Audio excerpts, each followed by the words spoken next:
Haleluya, haleluya, haleluya. Salam saudaraku, Ratapan 3 ayat 22 sampai 23. Sebab kebaikan Bapa Yahweh itu tidak pernah berhenti, rahmatnya tidak pernah berkesudahan, selalu baru setiap pagi. Kita kembali mengucap syukur saudaraku, kita bisa bangun pagi kembali pada pagi hari ini.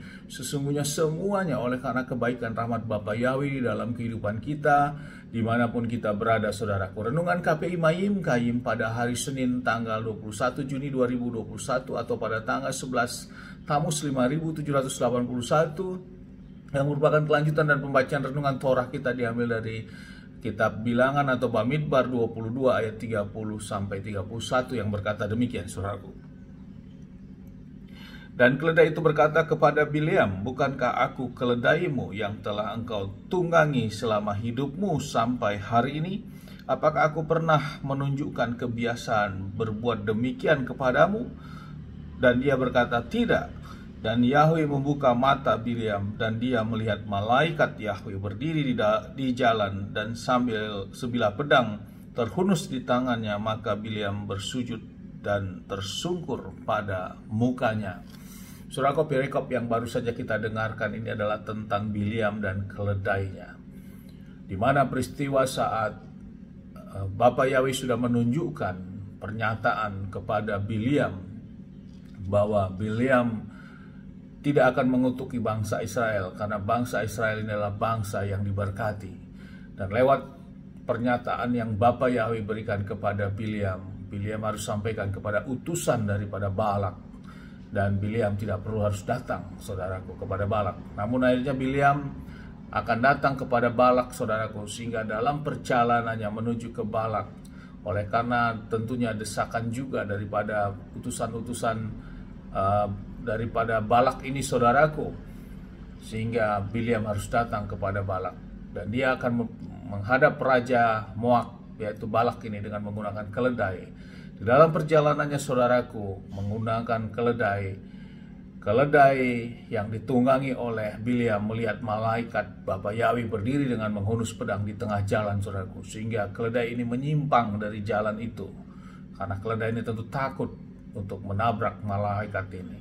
Dan dia menggunakan jalan melalui kebun-kebun anggur saudaraku, selah-selah kebun anggur, dan di tempat itu juga malaikat Bapa Yahweh menghadangnya dengan menghunus pedang. Dan kemudian keledai ini melihat menyimpang kembali saudaraku, mencari jalan yang lain melalui pinggir-pinggir tembok yang sempit saudaraku. Dan di situ juga malaikat Bapa Yahweh menghadang terhadap keledai ini, dan keledai ini melihat. Selanjutnya saudaraku, akhirnya keledai itu tersungkur dan menyebabkan Bileam marah kepada keledai, memukuli keledai tersebut, dan sampai berkata bila ada pedang dia juga akan membunuh terhadap keledai itu. Akhirnya saudaraku, Bapa Yahweh membuka mulut keledai sehingga keledai berbicara saudaraku. Seekor binatang bisa bicara saudaraku atas otoritas Bapa Yahweh. Dan keledai itu berbicara mengatakan apa yang sudah kita dengarkan seperti tadi awal daftar yang kita baca saudaraku. Dan setelah itu Bapa Yahweh juga memperlihatkan malaikat itu kepada Bileam. Mata Bileam dibukakan saudaraku, sehingga mata Bileam bisa melihat tentang kehadiran malaikat Bapa Yahweh dengan menghunus pedang, sehingga menyebabkan Bileam tersungkur saudaraku ke tanah dan minta pengampunan. Saudaraku, bila kita renungkan hal ini, saya melihat dari renungan ini adalah konteksnya berbicara tanda-tanda saudaraku. Terkadang kita juga diizinkan dalam menjalani kehidupan ini, kita diberikan tanda-tanda yang Bapa Yahweh kehendaki. Seekor binatang saja diberikan tanda saudaraku, apalagi orang-orang yang percaya dan sungguh-sungguh datang kepada Bapa Yahweh. Kerap sekali kita diberikan tanda-tanda ini saudaraku. Terkadang kita juga bertanya dengan tanda-tanda ini, apakah tanda ini benar dari Bapa Yahweh atau tanda-tanda ini dari malaikat setan yang menyamar sebagai malaikat terang saudaraku. Sehingga tanda-tanda yang diberikan kepada kita dalam kita untuk mengambil suatu langkah, apakah itu benar atau tidak, perlu diuji. Apalagi suatu pernyataan atau tanda-tanda ini hanya satu orang, beda dengan didapat oleh 2-3 orang, demikian tentu berbeda. Hal ini bisa dapat terjadi saudara, baik di tengah keluarga, ada bisa diberikan tanda-tanda kepada anak, kepada pelayan, kepada istri, kepada suami, terhadap segala sesuatu hal yang akan terjadi. Demikian saudaraku. Demikian juga di dalam komoditas gereja atau kehilat. Hal ini juga Bapak Yawi bisa izinkan untuk memberikan tanda-tanda ini. Saudaraku, berbicara dengan tanda-tanda, tentu ada dua hal. Ada sesuatu yang memang kita minta, saudaraku. Atau yang kedua, kita tidak minta, tapi tanda-tanda itu datang kepada kita. Dan untuk hal ini kita harus menguji akan kebenaran tanda. Tentu kita uji melalui firman Bapak Yawi, saudaraku. Apakah itu sesuai atau tidak. Sehingga kita dapat meyakinkan bahwa tanda itu adalah memang Roh Kudus yang memberikan kepada kita. Atau sebaliknya, ternyata diuji dengan firman dan itu tidak sesuai, maka tanda itu tentunya bukan dari Roh Kudus.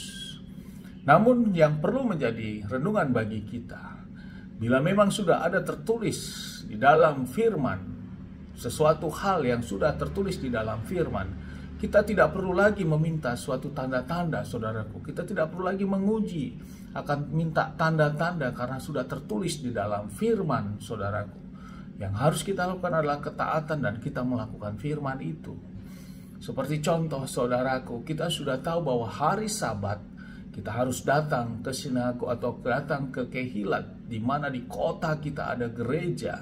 Kita harus datang ke sana untuk kita melakukan persekutuan bersama-sama orang seiman untuk beribadah, menyembah di kota itu, di mana ada gereja yang memanggil dan menyembah Bapa Yawi di dalam Adonai Yeshua HaMashiach. Pada hari Sabat kita harus datang, saudaraku, karena itu adalah perintah dan firman.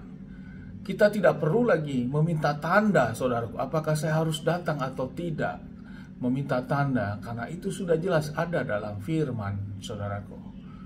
Dan kita tidak perlu minta tanda. Justru kalau kita minta tanda yang sudah ada tertulis di dalam firman, itulah artinya kita menguji Bapa Yahweh sendiri, saudaraku. Dan ini tentunya tidak sesuai dengan kebenaran firman.